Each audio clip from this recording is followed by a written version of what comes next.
Hi everyone, welcome to my YouTube channel. So yan po ay marguga.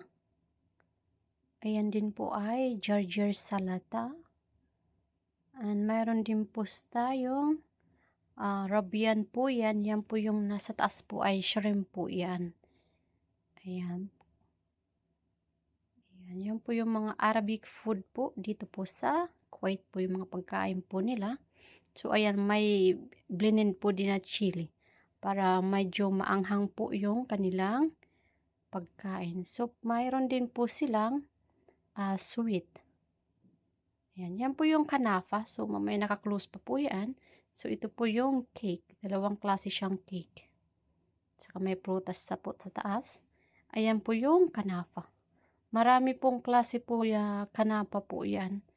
Iba-iba po yung mga pinanglalagay nila. Ayan po ay hindi po nila linagyan po ng serum, sugar serum po sa taas. Mamaya po yan lalagyan pag sila ay kumain. Pero yung sa toppings po yan ay yung po yung pistachio. Ayan, sa lahat po ng nanonood po sa aking YouTube, thank you so much sa pag-support nyo po sa akin. Don't forget to like, comment, and share, and subscribe.